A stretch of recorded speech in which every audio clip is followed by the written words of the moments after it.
Quanta gente morrendo, né? O meu Face tá tipo assim, não tem só luto, luto.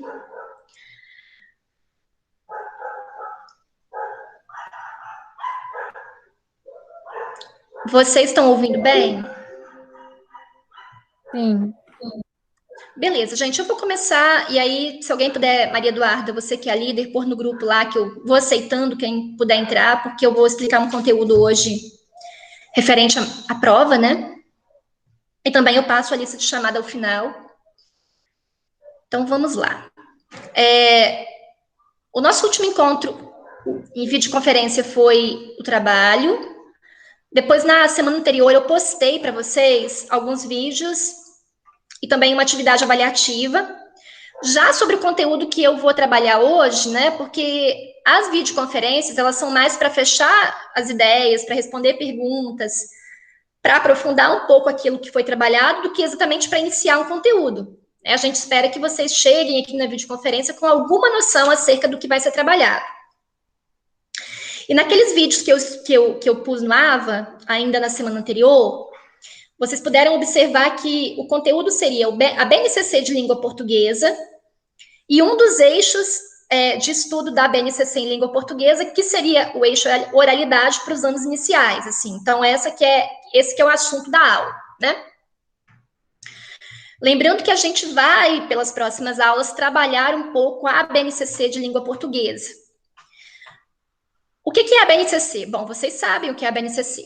É uma diretriz curricular, foi aprovada pelo Congresso Nacional no ano de 2017, e a partir de então, ela passou a ser estudada pelas redes municipais, estaduais e federais, para que estas redes produzissem os seus próprios currículos a partir dessa nova diretriz. Então, a BNCC hoje é o principal documento norteador dos currículos nacionais. A BNCC é um currículo? Não. Ela não é um currículo, ela é um norteador, ela norteia os currículos que são produzidos pelos estados, municípios e redes federais. Mas ela é um documento norteador bem específico, ou seja, né, ela se aproxima muito daquilo que seria um currículo, e ela chega aos municípios, estados e redes federais assim, praticamente como um currículo materializado. E a partir dela, então, essas redes produzem os seus próprios materiais. Em 2017, ela foi aprovada pelo Congresso, e em 2020, finalmente, depois de 3 anos, porque houve ali um tempo de 3 anos para as redes se prepararem, a BNCC foi aplicada, começou a ser aplicada nas escolas a partir dos currículos que as outras redes fizeram. No Espírito Santo, foi produzido um currículo em conjunto entre estados e municípios, chamado Currículo do Espírito Santo. E esse currículo do Espírito Santo, que as escolas adotam hoje no município e nas redes estaduais, foi feito a partir da BNCC. Alguma pergunta? Vocês sabem dessa história toda? Eu acho que sabem, né? Tem alguma pergunta a fazer? Podem fazer pelo chat.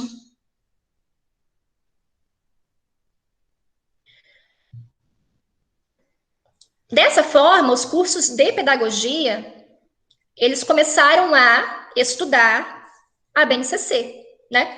Porque se antes nós trabalhávamos muito os PCNs, que era o documento norteador anterior de 98 e 97, com a modificação e alteração de muitos pontos dos PCNs, eles se tornam, de certa forma, um documento obsoleto em muitos pontos, em língua portuguesa, por exemplo, e a gente começa a trabalhar, então, a BNCC nos cursos de pedagogia. Como no caso eu trabalho FTMLP de língua portuguesa, eu vou então, a partir de hoje, trabalhar com vocês a BNCC de língua portuguesa, que é o que nos interessa aqui. E principalmente a BNCC de língua portuguesa, anos iniciais. Vou passar aqui, tá bom? Bom, em língua portuguesa, nós temos a divisão dos conteúdos curriculares em 4 propostas de trabalho: oralidade, produção escrita, leitura e escuta e análise linguística e semiótica. Por que isso? Porque entende-se que trabalhar língua portuguesa não é trabalhar simplesmente escrita e leitura, que é o que se faz mais nas escolas de educação básica e, infelizmente, assim, em todos os níveis. Há uma ideia, um paradigma em torno do ensino de língua portuguesa, que trabalhar língua portuguesa é trabalhar leitura e escrita. Todavia, a BNCC, ela entende que leitura e escrita são faces da linguagem. Porém, a linguagem, ela é muito mais do que somente isso. Então, em vez de trabalho com leitura e escrita, que também são importantes no ensino de língua portuguesa, a BNCC se divide em 4 campos: a oralidade, que eu vou trabalhar com vocês hoje, a produção escrita, a leitura e também a análise linguística e semiótica, que não estava prevista no PCN. O PCN já trabalhava com 3 campos de linguagem, que era oralidade, produção e leitura, e agora na BNCC chega uma outra possibilidade de trabalho com linguagem, que é a análise linguística e semiótica. Ao longo das outras aulas, eu vou trabalhando escrita, leitura, análise linguística e semiótica, enfim, eu vou trabalhando campo a campo para a gente entender como que isso funciona na BNCC.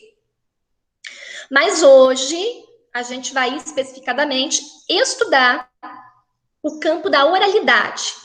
O que é oralidade? Por que trabalhar isso na escola? Qual a importância disso para os tempos modernos? Enfim, esse é o foco da aula. Esse é o nosso projeto hoje. Pode falar, Maria Eduarda. Será que você pode dar um pouco de zoom na tela? Se eu souber, porque esse Meet tá complicado. Pode ser na tela do PowerPoint mesmo. Aqui, ó, foi. Isso. Foi. Dá um pouquinho menos que deu muito. Aí fica... Foi demais. Ai, que seria de mim sem vocês? E aí, tá legal? Tá, melhorou. Ficou legal? Obrigada. Melhorou, né? Tinha alguma coisa na tela do PowerPoint que funcionava, depois não funciona mais, sei lá, umas mudanças aí no Meet. Aí eu fiquei um pouquinho perdida, mas resolveu. Aqui, essa aqui ficou muito pequenininha. Eu vou jogar o PowerPoint para vocês depois também, tá? Lá no AVA. Porque aí para a prova, né? Vamos lá.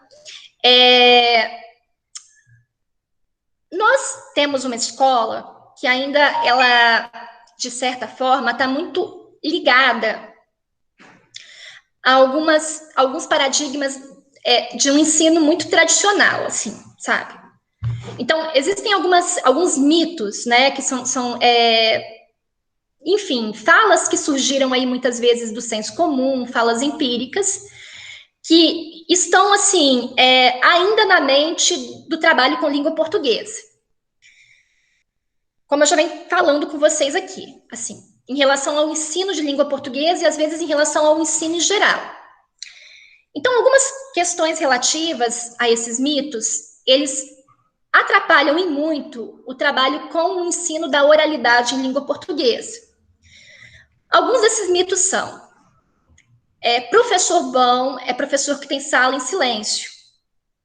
Professor que sabe dominar a turma é o professor que sabe deixar a turma calada. Escola boa é escola sem barulho. São alguns mitos em torno do ensino de língua portuguesa e do ensino em geral. Aula boa é a aula que o aluno escreve. Ou não há aula se não houver escrita nessa aula. Ou o caderno daquele aluno não tem nada. Então, existem algumas falas em torno do trabalho com língua portuguesa e do trabalho em geral, que são mitos relativos ao ensino. E esses mitos todos que eu acabei de falar, escola quieta, professor bom é o que mantém a turma calada, caderno sem atividades não indicam que o aluno está aprendendo nada, indicam que o aluno não está aprendendo nada, enfim. Esses mitos todos que eu acabei de falar, eles são muito comuns ainda nas escolas. E todos esses mitos, eles são pedras no sapato do ensino da oralidade. Vocês já ouviram essas falas assim, que eu acabei de falar aqui? Tipo, professor bom é o professor que deixa a turma calada, ou escola boa é a escola quieta, ou o aluno que aprende é o aluno que tem o caderno cheio de atividade, essas coisas assim. Já sim. Né? E essas questões que eu acabei de falar, todas elas são mitos, só que esses mitos, eles perduram, eles são muito, assim, perceptíveis na sociedade. Todos esses mitos que eu acabei de falar, eles vão à procura de um grande anseio, assim, sabe, da escola tradicional, que é calar a voz do aluno. Fazer com que o aluno se torne um elemento sem voz dentro da sala de aula. Alguém apático, acomodado, sentado e que não participe, né? Porque a partir de uma visão de escola tradicional, esse é o papel do aluno. É sentar, ficar apático, fazer tudo que o professor manda e não falar, né? E isso é visto nas escolas, assim, muito a partir, principalmente, da década de 60, ali, que foi após o golpe militar. E aí se impõe no Brasil uma escola tradicional, tecnicista, que tinha esse modelo realmente, né? Porque a sociedade se tornava uma sociedade ditatorial, e a escola, infelizmente, ela reproduzia essa sociedade. Então, os professores, a partir de 64, 70, eles acabam reproduzindo os valores que a sociedade acabava por acolher, que eram os valores ali da ditadura, em que algumas pessoas falariam, porque hierarquicamente, numa posição superior, teriam esse direito, e as outras simplesmente acatariam aquilo que estavam ouvindo, né? Então, era uma sociedade que se configurava a partir da década de 60, e a escola, ela acabou por reproduzir esse modelo. Então, a escola também, como a sociedade, acabou se tornando tirânica, né? Ditatorial, assim. E o professor, ele acabava sendo ali uma reprodução daquilo que já existia na sociedade. Esse tipo de escola é uma escola que prega a ideia do aluno calado, né? E essa escola, esse modelo de escola, ele preponderou durante décadas, e por mais que a gente tente refletir sobre ele hoje, ele ainda é muito presente. Então, esse modelo de escola em que o aluno não fala, que é calado, que ele não é ouvido, é um modelo de escola ainda presente, né? E o que a BNCC traz, então? Ela traz uma nova perspectiva, ela traz uma mudança em relação a isso. Porque uma das competências básicas dessa nova BNCC em relação à oralidade é que a escola acolha a vez e a voz, a diferença e a diversidade.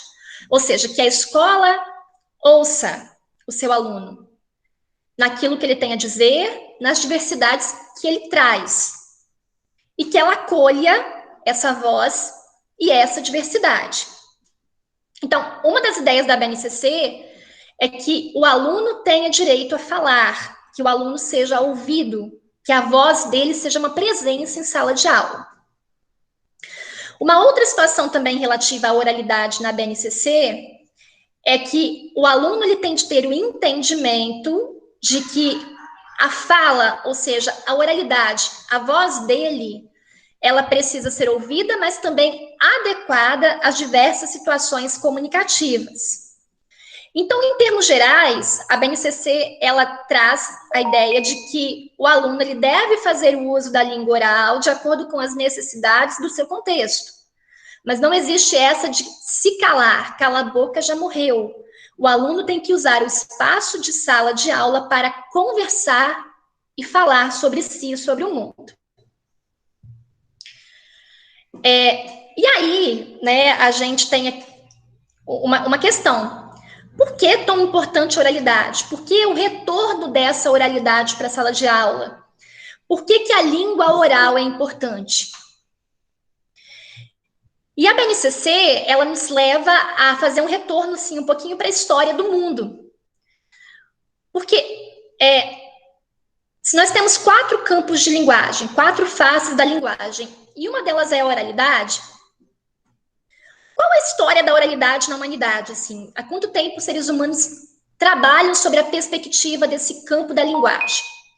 Bom, estudos antropológicos apontam que o Homo sapiens, né? Nós bonitinhos aqui, não como somos hoje, mas o Homo sapiens em si, ele existe há 250 mil anos. E esses são apontamentos que podem, talvez, indicar que estejam, assim, um pouco errados, porque talvez eles estão há mais de 250 mil anos, enfim. E há provas concretas de que o Homo sapiens usa a oralidade há 50 mil anos. Sendo que alguns antropólogos afirmam que talvez o Homo sapiens, ele converse há cerca de 100 mil anos. Ou seja, a oralidade como perspectiva linguística, né? Ela existe há de 50 a 100 mil anos atrás. E a escrita que é uma outra face da linguagem, existe há cerca de 3 mil anos. Mas mesmo a escrita, como perspectiva da linguagem, ela só existe em termos coletivos, ou seja, grande parte da humanidade passou a dominar a escrita só no século XVIII, há cerca de 300 anos. E se a gente falar numa perspectiva de Brasil, assim, sabe? Lembrando que o Brasil é o país que tem mais analfabetos no mundo, a perspectiva de escrita coletiva no Brasil, ou seja, a maior parte dos brasileiros começaram a escrever e dominar a escrita há cerca de 70 anos. Então, se nós pegarmos a história do mundo, assim, sabe, do Homo sapiens falante, contando que ele tem 50 mil anos de existência, ele usa a oralidade há 50 mil anos, a gente pode dizer que a escrita existe coletivamente há cerca de 300. Então, nessa perspectiva, o uso da oralidade é o que realmente deu tônus à humanidade. A maior parte da história da humanidade ela é feita a partir da oralidade e não da escrita. A escrita é uma convenção da modernidade. Então, nesse sentido, a oralidade é o grande, o grande campo linguístico da história. Os homens construíram o mundo a partir da oralidade, né? E isso a gente tem que entender, assim, para entender por que a oralidade é tão importante na história dos homens até hoje. Antes da oralidade, ou seja, antes da escrita, desculpa, tudo era diferente, as pessoas não se relacionavam como elas se relacionam hoje. A palavra falada era a única palavra existente. Então, o comportamento das pessoas a partir dessa perspectiva era outro, absolutamente diferente do comportamento que nós temos hoje. As relações humanas, a história do mundo era outra. Na antiguidade, assim, sabe, antes ainda da presença de Cristo, enfim, e tudo mais, naquelas antigas civilizações, como os romanos, os gregos, os egípcios e tantas outras que existiram ali, era a oralidade o foco comunicativo mais importante. Pouquíssimas pessoas naquelas sociedades escreviam. A grande parte das pessoas naquelas sociedades apenas conversavam, apenas falavam. E eram sociedades que funcionavam muito bem, mesmo com pouquíssimas pessoas dominando a escrita. Por que isso acontecia? Porque naquela época, as pessoas guardavam tudo que elas ouviam na memória. Elas tinham muito mais capacidade de memorizar as coisas do que nós temos hoje. Uma vez que elas não sabiam que existia a escrita, elas acabavam por dar muita atenção a tudo que elas ouviam. Tudo aquilo que elas ouviam ia ser guardado na memória, porque era a única fonte de conhecimento que elas tinham até então. Desse modo, aquelas pessoas que viviam naquelas sociedades, elas tinham muito mais domínio e conhecimento do que as pessoas que vivem nas sociedades de agora. E isso é meio estranho de entender, mas no seguinte sentido, quando nós lemos ou quando nós ouvimos alguma coisa, a gente não tem tanta preocupação em guardar isso na memória. Uma vez que a gente sabe muito bem onde procurar essa informação caso esqueçamos. Numa sociedade onde tudo está gravado e onde tudo está escrito, caso eu esqueça alguma coisa, basta eu ir até algum espaço e procurar essa informação. Ao passo que nas sociedades antigas, isso era impossível. A minha aprendizagem, ela vinha porque eu ouvia alguém falar alguma coisa. Como eu não podia recorrer a esse conhecimento a todo instante, eu memorizava isso. Mesmo nós hoje, assim, sabe, a gente conversando com pessoas mais velhas, de 80, 90 anos, a gente percebe que elas têm mais essa característica de ter memórias que guardam coisas lá do passado, detalhes da história, de maneira muito mais, de certa forma, mais concreta do que a gente tem o hábito de fazer. Então, as sociedades que não tinham escrita eram sociedades que valorizavam mais a memória. Tá dando para entender? Sócrates, por exemplo, que é um filósofo muito conhecido da Grécia, consta a história que ele não sabia ler e escrever. E realmente não há nada que ele escreveu até hoje. Tudo que sabemos que ele disse foram porque algumas pessoas ouviram e escreveram o que ele disse. Então, relata-se que ele não sabia ler e escrever e que ele não queria aprender a ler e escrever. Porque, segundo ele, o que acontecia? Né? Ele era absolutamente contra a escrita e a leitura. Ele achava que a escrita e a leitura seriam, assim, perigosas para a sociedade. Segundo Sócrates, o fato de guardarmos coisas na memória são extremamente importantes. Uma vez que ao guardarmos coisas na memória, então nós ouvimos alguém falar alguma coisa, nós escutamos outra pessoa falar outra, e a gente vai juntando aquilo tudo na memória, todos aqueles saberes que temos na memória, eles acabam se cruzando e se reelaborando-se. Desse modo, como a gente guarda muitas coisas na memória numa sociedade antiga, nós vamos reelaborando esse saber dentro da nossa consciência, e esse saber vai crescendo dentro de nós. Ao passo que quando a gente não guarda nada na memória, a gente vai compartimentando tudo, assim, sabe? Eu estudei português agora, esqueci. Estudei matemática, daqui a pouco, esqueci. Estudei história, daqui a pouco, esqueci. Como eu não tenho nada na minha memória, e eu vou usando esses saberes quando eu preciso e pegando pedacinhos deles, eu não vou conseguir reelaborar conhecimentos, ou seja, eu nunca vou evoluir os meus saberes. Se vocês não estiverem entendendo, vocês me falem, pelo amor de Deus. Tá? Então, de acordo com Sócrates, não guardar nada na memória, o que seria resultado da leitura e da escrita, quebraria o nosso elo com uma identidade coletiva. Né? A gente não conseguiria reelaborar saberes que a gente recebe de pessoas mais velhas. Aí aqui eu tenho até uma figura de Sócrates, que está ensinando ali no templo ateniense, né? E aí a gente percebe aqui a presença da oralidade. Todos os textos que foram trazidos a nós de Sócrates, eles são discursos, porque era hábito entre os gregos elaborar o conhecimento por meio de discursos em praça pública. Então, eles iam até praças públicas e aí os professores, os filósofos, os homens de saber, eles pregavam, enfim, o que eles tinham a falar, né? E esses saberes eram ouvidos e guardados nas memórias e reelaborados, porque aí outras pessoas, a partir daqueles saberes que ouviram de Sócrates, criavam seus próprios saberes e aí iam se criando elos de conhecimento por meio da memória, sem a presença da escrita.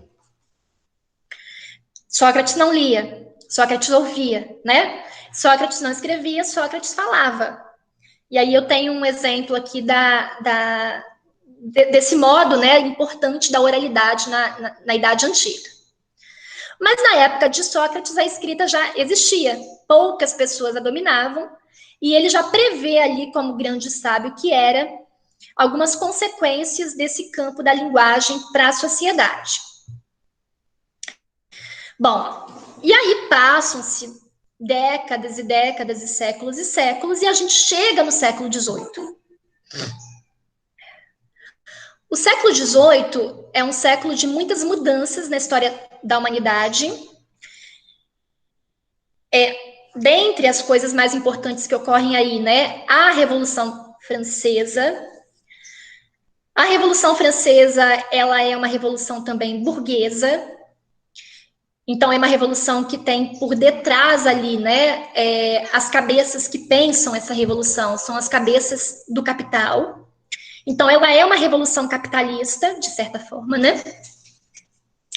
E a burguesia, ela traz uma bandeira chamada igualdade, liberdade, fraternidade, que é muito bonita, e que realmente ela vai trazer avanços para a humanidade, assim, né? Isso a gente não está nem discutindo.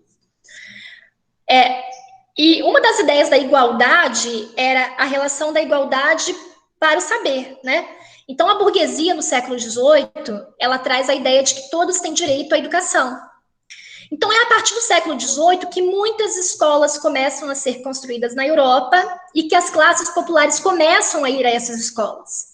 O que é muito positivo, eu não estou dizendo que não é.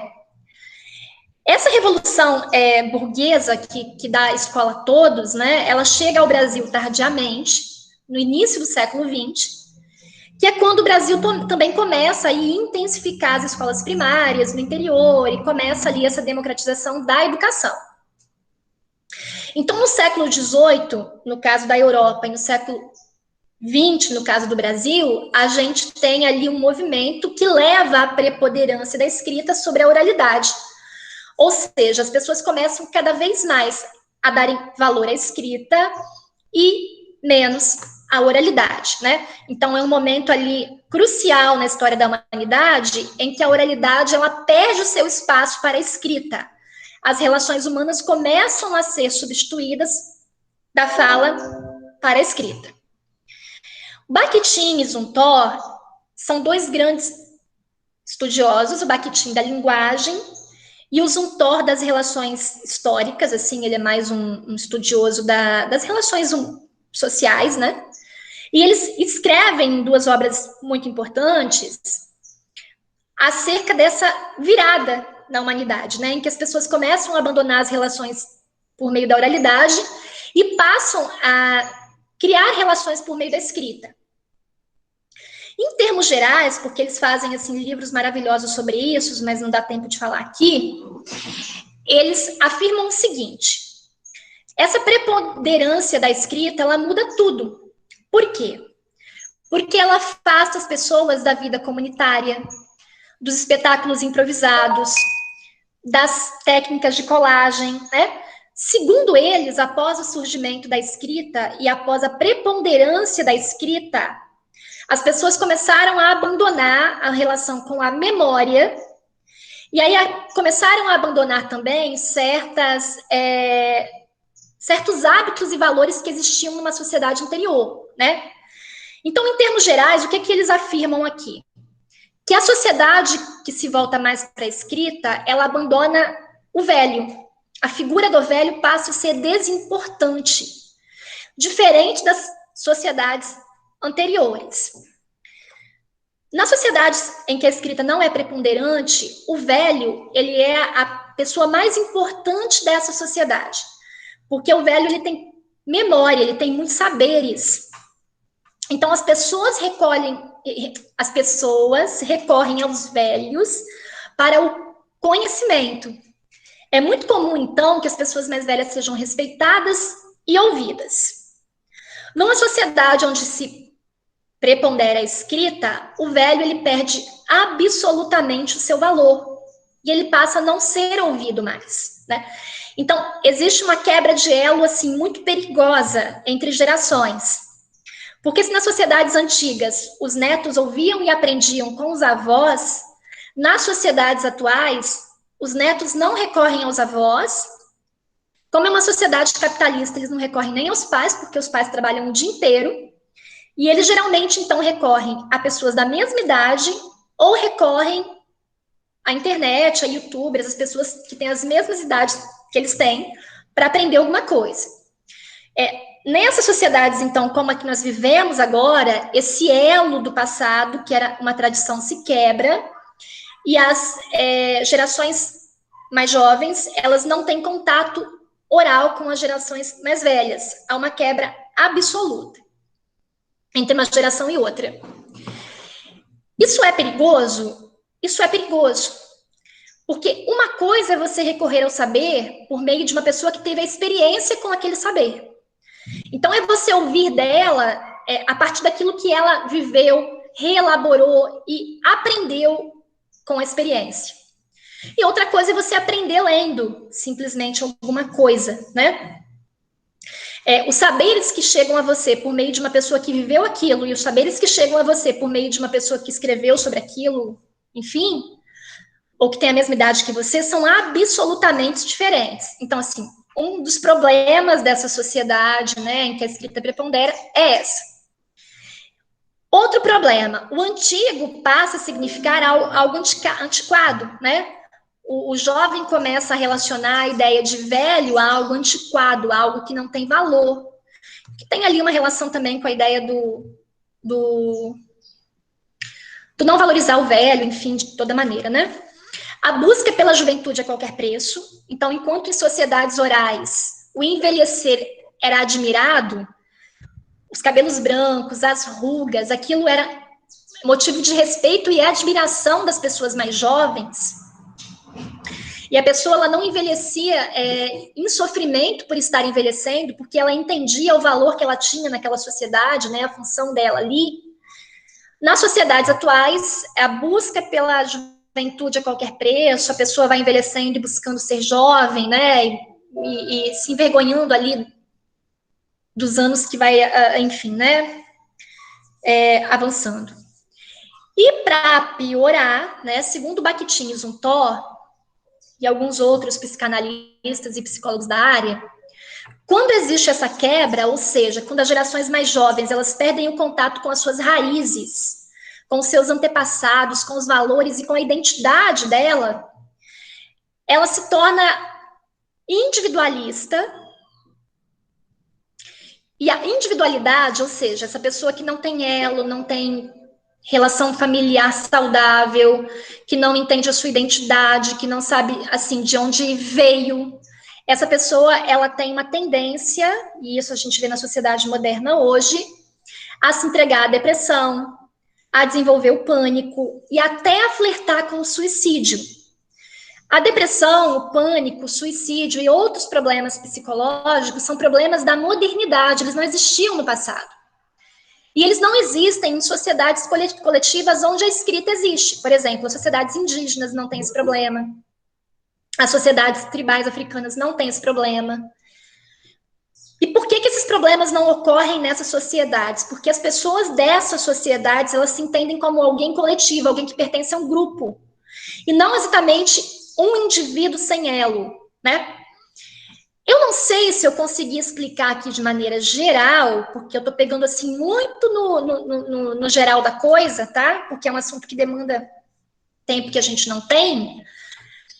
Mas, assim, tentei mostrar para vocês o que está na BNCC e o que é importante aqui, que é essa questão de que, na sociedade atual, a gente tem mais confiança na escrita, abandonou a memória, não tem o hábito da oralidade, da conversa, cada vez se tranca mais nos seus próprios espaços, e isso tem gerado problemas relativos até, inclusive, a questões psicológicas e psiquiátricas. Pessoal, deu para entender a ideia geral que eu quis passar aqui? Eu gostaria que alguém falasse se deu, se não deu, se não entendeu nada, fazer alguma pergunta ou alguma observação.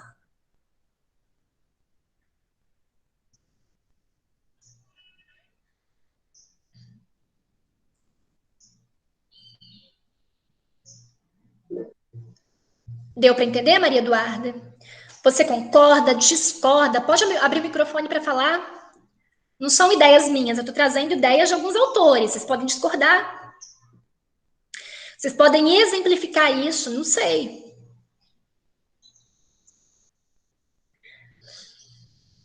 Eu não sei dizer, assim, é perceptível as mudanças que ocorreu com o passar do tempo. Essa questão de não valorizar o velho, da oralidade, ocorre muito. A gente percebe muito isso na nossa sociedade. Então, os pais não conversam com seus filhos, não tem tempo para conversar. E a gente percebe as consequências disso. Então, por exemplo, eu consigo perceber as consequências que isso teve na minha vida, de eu não ter essa oralização com os meus pais, de não ter tempo para conversar, porque meus pais trabalhavam muito. E também ter essa visão do velho ser antiquado. Então, quando um idoso vai conversar ou dar a sua visão de mundo, muitos jovens têm a visão de que é algo antiquado, então não se encaixa com a nossa vivência. Então, é uma visão antiquada que não tem nada a ver com a gente. Então, perdeu muito dessa valorização, o que acho que nossos pais e nossos avós valorizavam muito mais o que os pais diziam do que a gente hoje em dia. Porque a gente tem que entender que nós somos o resultado de uma cadeia. A gente não nasceu de chocadeira, né? Então a gente vem de algum lugar. Ou seja, a gente tem uma identidade, a gente tem uma identidade familiar, a gente tem uma identidade com a comunidade que a gente nasceu. Nós temos elos, a gente é resultado de uma história. Então nós temos raízes. Essa é a ideia, entendeu? Nas sociedades antigas, isso era absolutamente valorizado. E essas raízes, elas sempre deveriam estar firmes, ou seja, um filho deveria ouvir seu pai, ouvir seu avô, ouvir o seu bisavô, para criar elos com a sua identidade. Dessa forma, ele estaria firme e garantido para a construção dos seus próprios saberes. E na sociedade capitalista, em que prepondera a escrita e o capitalismo também, isso fica difícil. Essa é a minha ideia. Fala, Fabiana. Não, eu ia dizer sobre um pouco disso que a Maria falou, assim, que quando você se recorda, você falou a questão da memória, automaticamente, à medida que você vai falando, a gente já vai lembrando, no caso eu, né, que sou um pouquinho mais velha, acho que do que as meninas aí da sala, você vai lembrando lá do tempo atrás, quando a gente era criado para ir com esse tipo de respeito, né?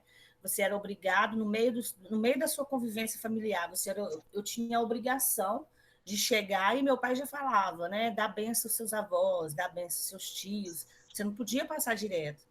Não era simplesmente um bom dia, uma boa noite. Isso já era falta de respeito na infância. E essa questão da memória faz a gente lembrar isso, né? E aí você estava perguntando, eu não respondi na hora, não. Vocês estão entendendo? Eu pensei em responder. Estou entendendo, porque geralmente eu estou até vivendo um momento como esse, veio no meu pensamento, né? Porque às vezes me falha a memória algumas coisas e às vezes a gente acaba agindo de forma ao contrário do que aquilo que a gente aprendeu, justamente por não lembrar de como era, entendeu? De não, talvez, valorizar um pouco como que foi os nossos antepassados, como que você foi criado, né? Todo esse contexto que vem desde muito tempo. Aí, se você falar nessa questão aí do jovem, da depressão, do pânico, você observa um momento nítido que a gente está vivendo, que é da pandemia. Quantos jovens estão nas ruas? Então, isso já vem de muitos anos atrás, entendeu? Jovens aí com 20, 24 anos. Quando surgiu a pandemia, os velhos, os mais velhos, se você ia conversar com eles, eles tinham sempre uma história para contar da pandemia que teve atrás, um tempo atrás, até esqueci o nome de que foi, gente. Uma pandemia que teve há muito tempo atrás, que matou muita gente. E tinham sempre uma história para contar sobre pandemia, e os jovens, às vezes, faziam pouco caso, não queria escutar, entendeu? Não valorizava aquela história, agia como se não fosse nada. E está aí até hoje, e depois vai colher vão perceber, vai ver os resultados lá na frente, entendeu? E nem assim, Fabiana, a gente nem pode dizer que eles são culpados disso, né? Não, porque eles são frutos de um contexto, porque eu mesma, como mãe, eu tenho as minhas falhas, porque eu tô falhando muito com as minhas filhas. E eu nem sei, assim, até onde vai a minha culpa, porque para você sustentar um filho hoje não tá barato. E aí você começa a trabalhar de manhã e trabalha até a noite. E o seu filho tá ali, mas tem que pagar isso, pagar aquilo, pagar aquilo. Aí você não tem tempo para ele, você acaba entregando um celular. Você entendeu, Fabiana? Sim, eu entendo. Eu falo em questão da valorização do idoso, entendeu? Sim, mas aí a gente como pai falha e falha demais, porque a gente acaba deixando o nosso filho de lado. E aí ele vai ficando naquele mundinho ali que é o celular, que eu acho que não é saudável o dia inteiro. Eu me lamento muito porque às vezes a gente acaba entregando o celular para o filho. E ele vai criando elos com esse mundo imaginário, sem raízes, Com certeza, professora, porque né? Perigoso, porque a gente não sabe quem está lá do outro lado. E ele não vai se vinculando à sua comunidade, à sua família, aos mais velhos. E isso, muitas vezes, é um resultado do tanto que a gente tem que trabalhar hoje para lidar com as questões também financeiras da sociedade que a gente vive. A mulher foi para o mercado de trabalho, né? Não tem mais como um homem sustentar um filho sozinho, é muito difícil. Então, assim, são questões que fogem e escapam até o nosso domínio, né? Concordo, professora, porque antigamente tinha aquela coisa também, igual eu falei, né? O jeito que eu fui criada, não é o mesmo jeito de hoje. O meu pai não permitia que minha mãe trabalhasse, então eu fui criada com a minha mãe em casa, entende? Podendo me dar uma assessoria, podendo me dar uma educação, podendo me ensinar. Não estou dizendo que os jovens de hoje não têm educação, estou falando assim, podendo ficar em cima de mim, como muitos pais hoje gostariam e não têm a oportunidade, entende? Porque a mulher começou a trabalhar, hoje em dia é tudo dividido e assim vai, não é mais igual antigamente. Hoje em dia não tem essa coisa igual meu pai fazia com a minha mãe, não, não tem televisão, você tem filho, então você vai criar os filhos, entendeu? Então, hoje em dia não tem isso. Então, esses valores, às vezes, faz um pouquinho, eu acho que faz, do meu ponto de vista, eu acho que faz um pouco de falta para as pessoas por causa do tempo, não por culpa do pai, entende? Por conta do tempo. Não, sim, por causa do sistema capitalista mesmo. Jaciele, você quer falar? Fala, por favor. A Jaciele levantou a mãozinha 2 vezes já. Professora, não é porque eu tenho a minha avó por parte de mãe ainda, que ela sempre quando a gente tem qualquer coisa, se é alguma gripezinha, se é alguma dor, ela sempre tem, né, aquelas histórias de antigo, né? É um chazinho de não sei o quê, uma história que aconteceu de não sei o quê. E assim, eu vou bastante, né, na casa da minha avó aqui, que é perto, praticamente do lado da minha casa, e eu gosto, assim, de sempre estar com as minhas filhas por perto, entendeu? Porque para elas perceberem, porque eu falo com elas, né, que um dia todos nós vamos morrer, então eu sempre coloco isso na cabeça, elas não vão crescer tendo nada escondido, né? Eu falo, a gente nasce, cresce, depois a gente envelhece, depois a gente morre. Então, um dia a mamãe não vai estar aqui, o papai não vai estar aqui. E eu gosto que elas tenham essa companhia de avós. E o avô também delas aqui sempre conta alguma coisa. E elas ficam assim, olhando assim, meu Deus, que história doida, né? Que é sempre aquelas histórias bem... que eles não entendem muita coisa. Mas o quão isso faz bem para as crianças, para os nossos filhos. Então, assim, enquanto eles estão aqui, eu gosto de valorizar, sabe? Bastante isso. Jaciele, porque as pessoas morrem, mas os discursos não. Então, assim, esse elo que as suas filhas estão criando ali, essas histórias que elas estão ouvindo, vão viver nelas para sempre. Você entendeu? Porque essa é a lógica da sociedade oral. Na sociedade oral, a gente nunca, na verdade, está desvinculado de uma raiz. Então, assim, por mais que a gente perca pessoas, que as pessoas morram, isso é natural, a gente sempre sabe de onde vieram os nossos discursos, a gente sabe sempre de onde a gente veio. A Bíblia, principalmente o Antigo Testamento, não sei se vocês têm o hábito de ler, mas a Bíblia, os primeiros livros da Bíblia, eles provavelmente nasceram na oralidade, e depois eles foram transcritos ali ao longo das décadas, né? Então tem um livro bíblico, acho que é o Deuteronômio, que não é nem muito interessante, assim, para nós lermos hoje, mas eu acho interessante pelo que eu estou pensando aqui. Tem uma parte do Deuteronômio que é assim, fulano de tal, filho de fulano de tal, neto de fulano de tal, bisneto de fulano de tal. Eles tinham o hábito de ficarem relembrando os seus antepassados. Quer dizer, eu sou filho de tal fulano, que era filho de tal fulano, que fez tal coisa, que fez tal coisa.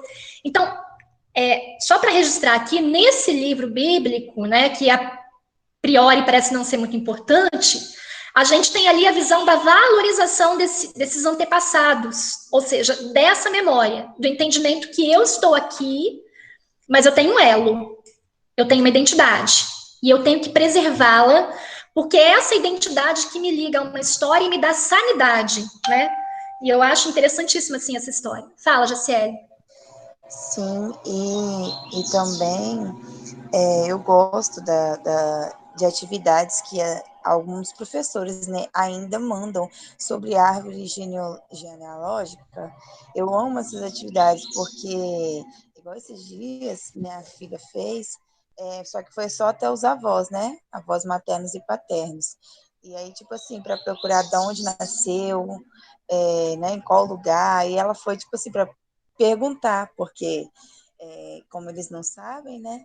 Eu acho muito, assim, interessante demais, porque ela não tem noção, assim, de quem foi a bisavó dela, né? De quem foi o bisavô, mas eu pelo menos tive a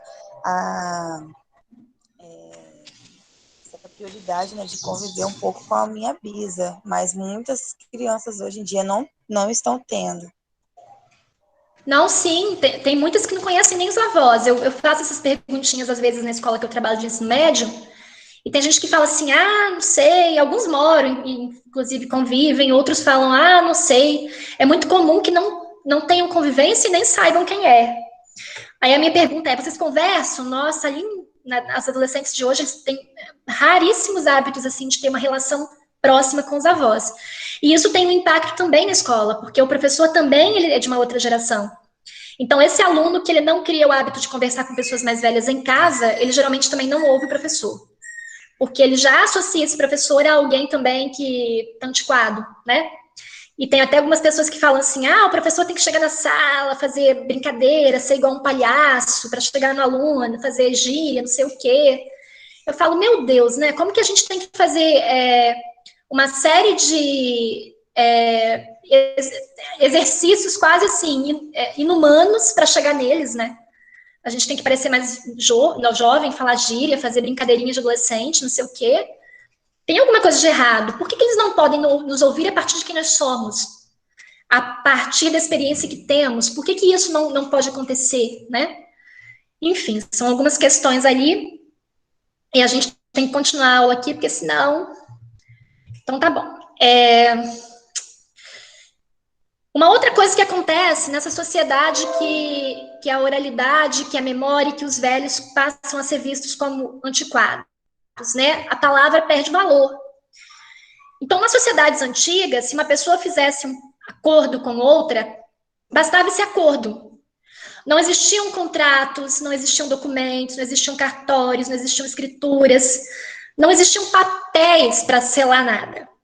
As pessoas simplesmente falavam e o que elas falavam valia, porque a palavra ela tinha um valor de verdade.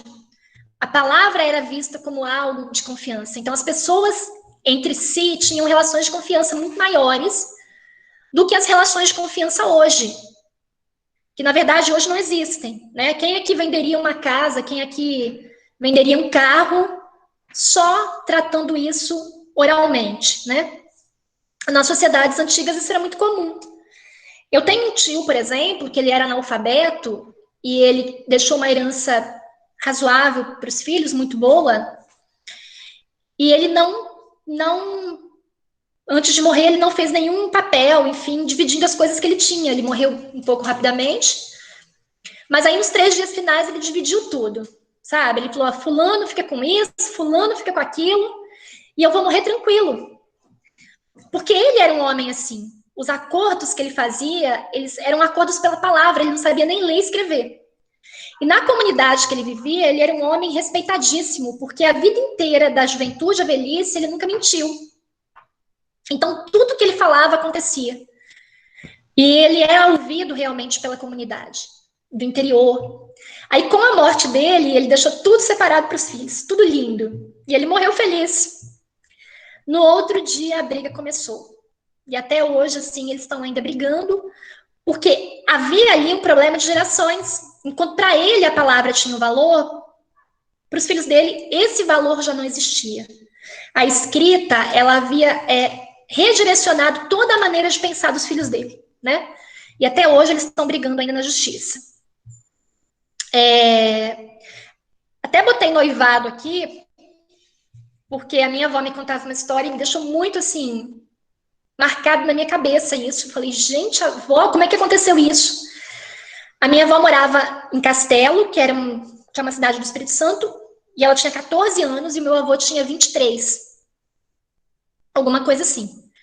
E o meu avô, ele falou assim, olha, Helena, isso há quase 100 anos, eu vou mudar, eu vou lá para Colatina, comprei um pedaço de terra lá, mas eu tô selando um compromisso aqui com você, eu vou voltar e vou te buscar e a gente vai casar. Depois que eu cuidar da terra, depois que eu fizer uma casa, eu volto te buscar. E isso, a minha avó tinha 14 anos, ele tinha 23, e ele veio para Colatina e ela ficou em Castelo. E se passaram 9 anos. 9 anos. Ele não voltou para Castelo, ele não mandou uma carta, ele não teve nenhuma comunicação com ela em 9 anos. Essa história eu fico apavorada. E ela fala para mim que apareceram outros rapazes, ela fala para mim que ela se apaixonou por um outro rapaz, mas ela havia prometido pro meu avô que ela ia esperá-lo. E até falavam com ela, ele deve ter morrido, alguma coisa assim. Não tinha realmente comunicação, meu avô era analfabeto e não escrevia. 9 anos depois, ela tá em casa, esperando por ele, e ele chega com uma mula e... Helena, vim aqui casar, vim te buscar, né, porque a gente tinha tratado isso. E aí eles se casam, ela sobe na mula e vem para Colatina, né? E eu falo, gente, como que isso poderia acontecer nos dias de hoje? Olha como o modo de vida deles e o valor que eles davam à palavra era diferente do valor que nós damos. Porque hoje um rapaz é capaz de falar para uma menina assim, eu te amo, eu te adoro, eu quero ficar com você. E 5 minutos depois, ele é capaz de mandar uma mensagem para outra falando a mesma coisa. Então, era uma sociedade em que as pessoas podiam confiar mais nas outras do que na sociedade que nós vivemos hoje. Eu jamais faria isso que a minha avó falou, tá? É doido. Também, o que ocorre? Uma desvalorização da cultura popular, né? Então, os antigos, eles tinham muitos provérbios, contos, cantigas de roda, as crianças brincavam de cantigas de roda na rua, orações, lendas, mitos, parlendas, trava-línguas, historinhas que eles contavam, que os avós contavam para os netos, tudo isso vai sendo esquecido. Inclusive, por exemplo, as quadrilhas, que eram festas que a gente fazia na escola, as crianças de hoje já não gostam muito, elas não querem, né? Tradições antigas, as pessoas já não têm mais um olhar para isso. Agora, nas sociedades menos letradas, ou seja, mais postas na oralidade, alguns valores como a ajuda comunitária, as festas coletivas, a confiança na palavra, a estabilidade emocional são mais comuns do que nas sociedades contemporâneas. Então, ciente do ganho e das perdas que a preponderância da escrita causou à vida social, porque a gente sabe que a escrita trouxe algo positivo, mas ciente também de que algumas perdas ocorreram, a BNCC, ela quer equilibrar a questão da escrita e da oralidade, trazendo a oralidade para o espaço escolar.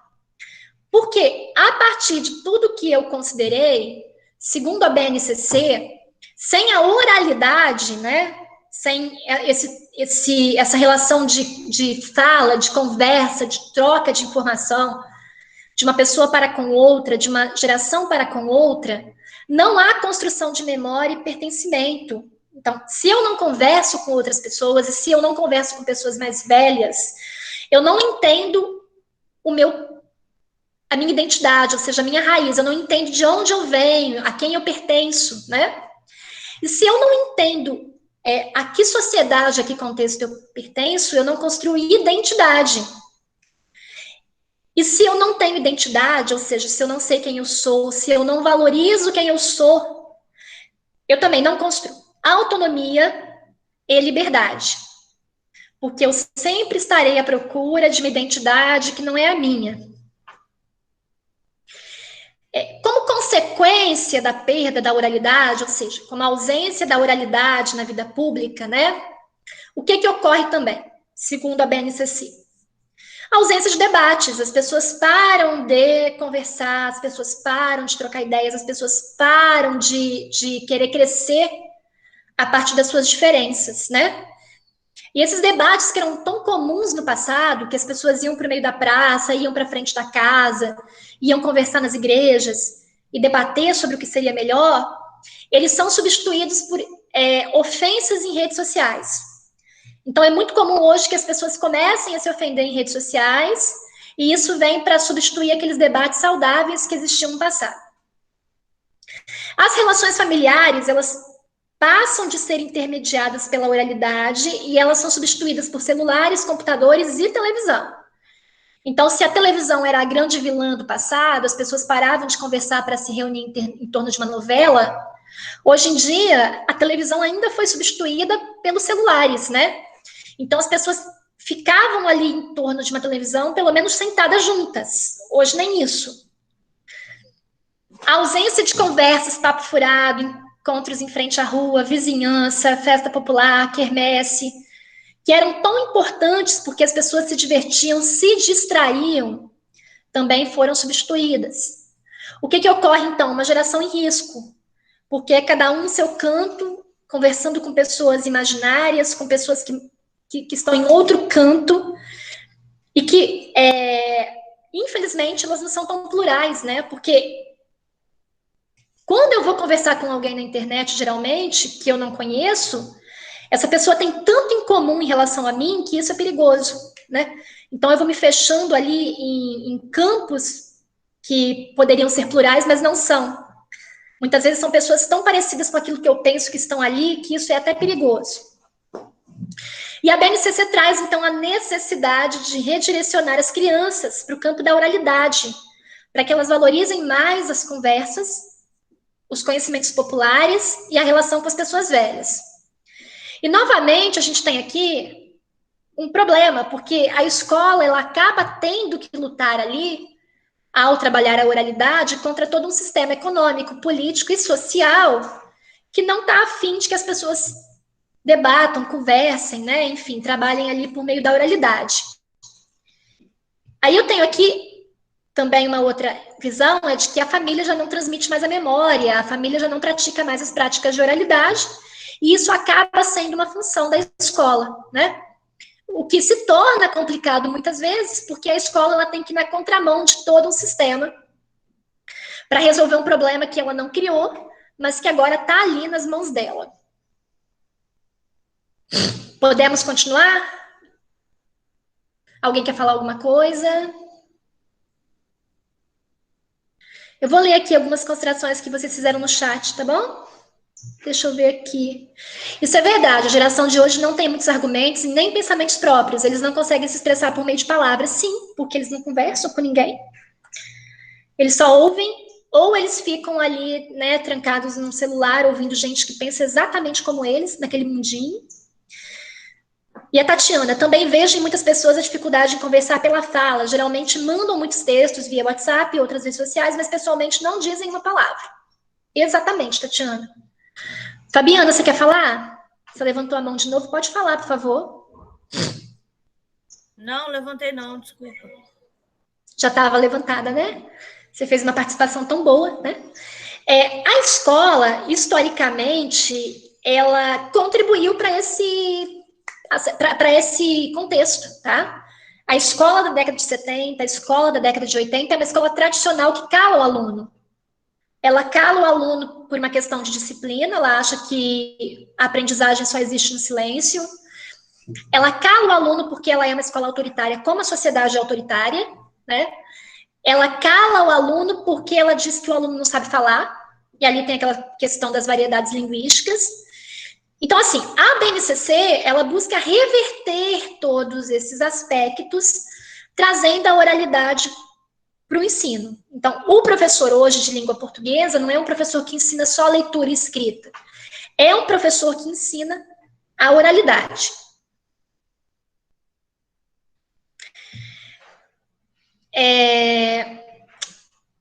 O que a BNCC, então, traz aqui, né?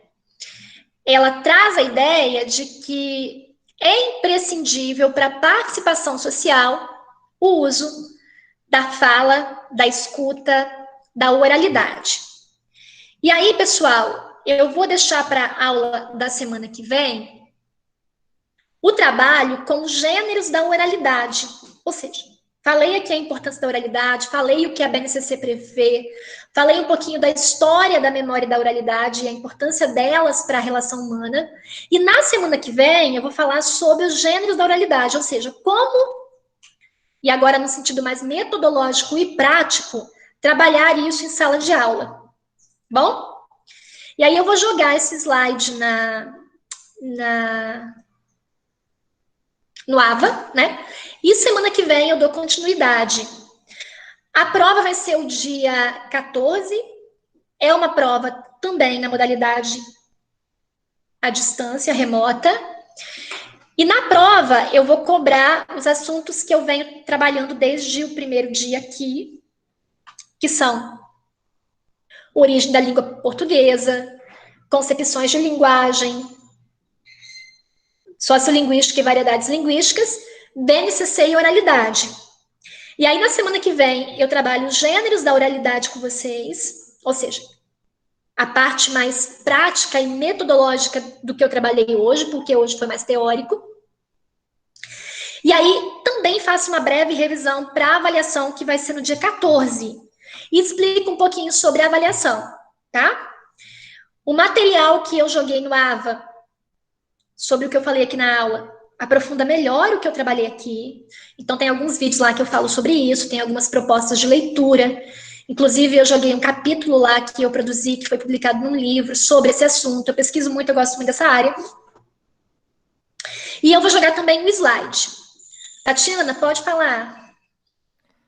Você vai dar algum feedback sobre aquela atividade que você passou, atividade 2, sobre o gênero textual?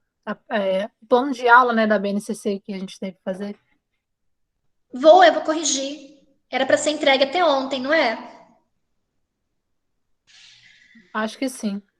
Vou sim, vou corrigir. E aí na próxima aula eu já falo sobre isso também. Bom? Eu já joguei a nota do trabalho, não sei se vocês viram. E aí eu pretendo, assim, o mais rápido possível, já corrigir as atividades e jogar lá também a nota. E aí eu vou falar na próxima aula sobre gêneros da oralidade, né? Quais são eles, como trabalhar em sala, enfim. Então é isso, tá bom? Vou jogar aqui para vocês agora a lista de chamada. Lembrem de sempre olhar. A atividade avaliativa do plano de aula é para até domingo, dia 4 de abril. Até o dia 4. Então tá ótimo, melhor para vocês, né? Mais tempo. Nossa, eu dei um tempão para vocês fazerem. Que bom. Eu vou jogar aqui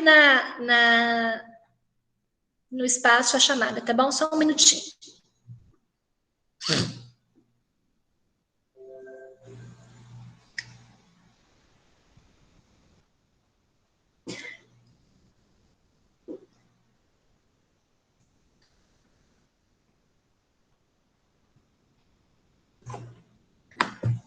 Quem tiver alguma dúvida sobre o plano de aula, pode ficar aqui e perguntar para mim.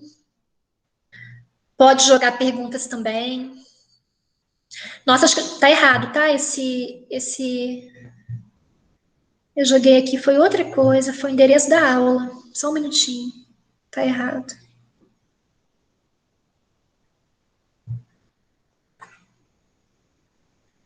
Não é o link do Forms, não.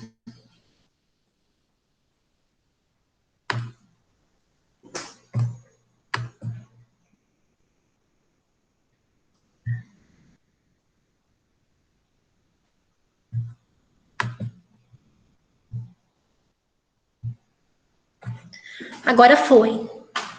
Vocês podem assinar. Quem tiver alguma dúvida sobre a aula, sobre a atividade do plano de aula, pode ficar aqui. Em relação ao plano de aula, é alguma atividade na perspectiva da oralidade, como vocês puderam perceber, né? que leve o aluno a falar e não a ler e escrever somente. Eu passei uma atividade parecida numa turma anterior, e aí me disseram que tem uma escola aqui em Linhares, não sei o nome, é uma escola municipal, onde os alunos são, assim, vigiados, eles têm que ficar absolutamente calados, e o professor não pode também criar uma atividade numa perspectiva da participação da oralidade, assim, o aluno não pode ser motivado a falar. E aí eu procurei saber depois, realmente, essa escola existe, os pais adoram. E é uma escola valorizada, assim, sabe? Por essa dinâmica do aluno ser absolutamente calado. Eles trabalham com a perspectiva do mito mesmo, né? De que o silêncio leva à aprendizagem. De que o professor bom é o professor que não deixa ninguém abrir a boca. Então, essa escola existe mesmo, né, Tatiana? Então, não é uma lenda. Existe. Eu faço estágio lá, sou monitora, e eu percebo, desde o primeiro dia que eu entrei lá, eu fiquei assustada. Porque desde que eu era criança, eu escutei muito que essa escola era boa, que era muito valorizada, a diretora, assim, era vista como uma figura, assim, muito bem respeitada, mas o que eu vejo lá é muita opressão e silêncio mesmo por parte dos alunos, eles não têm muita voz. Medo, né? Sim, muito medo, as crianças morrem de medo naquela escola. É um silêncio, mas um silêncio fruto de autoritarismo, né? Sim, elas têm muito medo de falar e, tipo assim, às vezes você vai fazer uma pergunta para elas que é essencial que elas respondam, elas não conseguem responder, porque elas têm muito medo de falar, por medo de ser punidas, né? E deixa eu falar, olha como nós, adultos, principalmente da minha geração, como a gente tem dificuldade de falar em público. É um bloqueio. Você vai explicar uma atividade na sala, muitas vezes na faculdade, perceba, a pessoa sabe muito bem explicar aquilo. Mas há um bloqueio nela que é fruto da relação que ela teve com a escola desde a infância, que ela não consegue falar. Eu já tive alunos inteligentíssimos que escreviam super bem, e quando iam explicar alguma coisa, bloqueavam, começavam a tremer, perdiam a palavra. E muitas vezes é uma relação da escola, isso aí é fruto da escola, entendeu? A escola que criou um bloqueio de fala nesse aluno. A BNCC também vai falar sobre isso. Eu vejo também, professora, que não são só os alunos que têm esse medo, os funcionários também, as coordenadoras, os professores, eles todos têm medo de tentar, assim, ir ao encontro com a ideia do que já tem sido trabalhado há anos, para, assim, fazer uma mudança, porque eles sabem que se eles forem tentar, eles vão ser punidos de alguma forma. Então, todo mundo que chega, eles sempre continuam fazendo as mesmas coisas, porque a mudança trará conflitos e eles têm medo desses conflitos.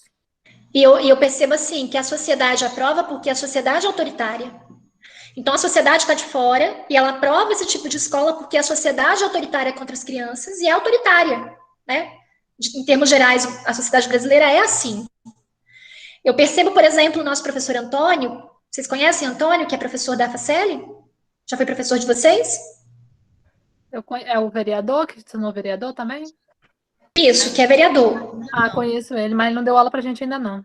Tá, ele vai ser professor de vocês. O Antônio, ele é uma pessoa fantástica e ele é muito sincero com as palavras, ele fala e ele não tem medo de nada, assim, de hierarquia, ele fala. E ele agora é vereador também.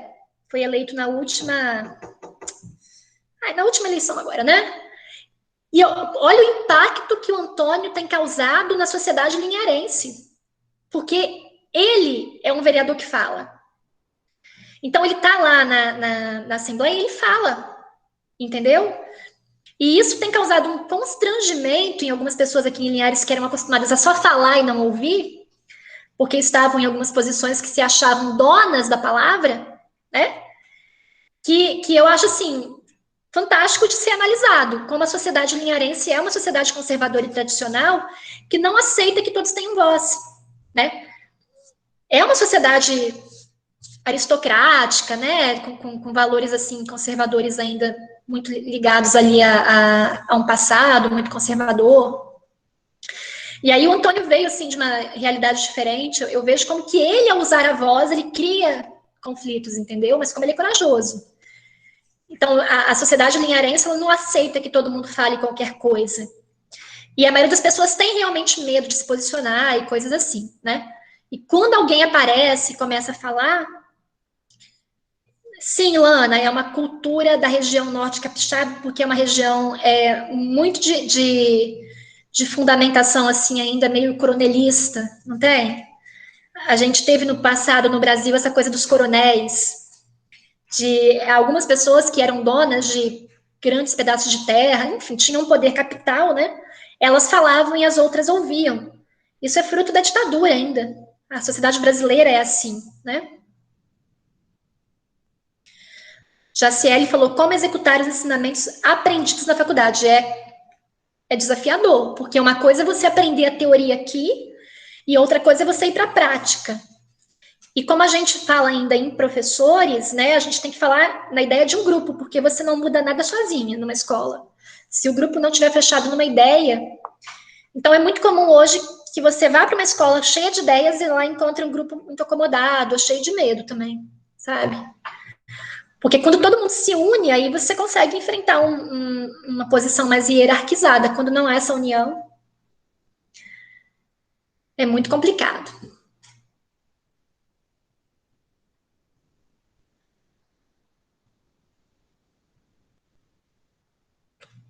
Os planos de aula, no caso, eles devem versar sobre gêneros da oralidade.